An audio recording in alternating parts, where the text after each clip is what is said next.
আজকে আমি রান্না করব বেগুন আলু ফুলকপি দিয়ে ঝাটকা মাছ। আর এটা আমি আজকে কষিয়ে রান্না করব না। হ্যালো ভিউয়ান, আসসালামু আলাইকুম। আপনারা সবাই কেমন আছেন? আজকে আমি আবার নতুন রান্না নিয়ে চলে এসেছি। যদিও সবজিগুলো সবই পুরনো, তারপরে এখন শীতকাল, টাটকা টাটকা বেগুন ফুলকপি এবং আলু আর তার সাথে ঝাটকা মাছ দিয়ে রান্না করব। আর এই রান্নাটা অনেক ভালো লাগে, এই জন্যে আমি আজকে সবগুলো একসঙ্গেই তুলে দিব। যদিও আমি কষিয়ে রান্না করতে পছন্দ করি, কিন্তু আজকে কষিয়ে রান্না করব না। আজকে সবগুলোই একসঙ্গে হাতে মাখিয়ে আমি তুলে দিব। আর অনেক সময় হাতে মাখিয়ে তুলে দিলে এই রান্নার স্বাদটা বেশি হয়।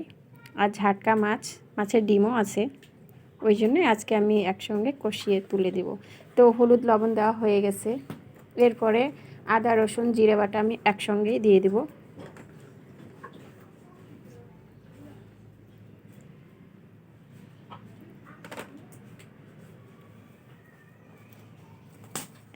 এরপরে পেঁয়াজ কুচিগুলো দিয়ে দেব।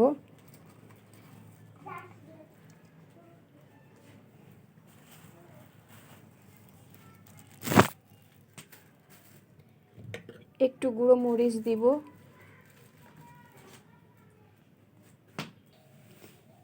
আমি খুব সুন্দর করে মাখিয়ে নিয়েছি। এবার কয়েকটা কাঁচা মরিচ দিয়ে দিব।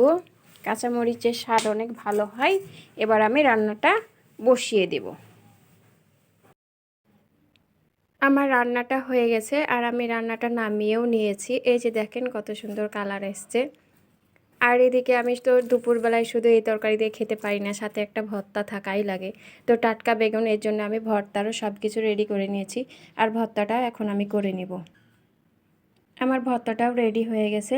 তো আমি মাছ ভেজেই সাধারণত রান্না করি, আজকে আমি কাঁচাই রান্না করেছি, যেহেতু ঝাটকা আর তরকারি অনেক সুগন্ধ বের হয়েছে। তো বন্ধুরা, কি এইভাবে আমার রান্নাটি যদি ভালো লাগে তো অবশ্যই কমেন্ট করে জানাবেন আর শেয়ার করবেন, ফলো দিয়ে পাশে থাকবেন। আল্লাহ হাফেজ।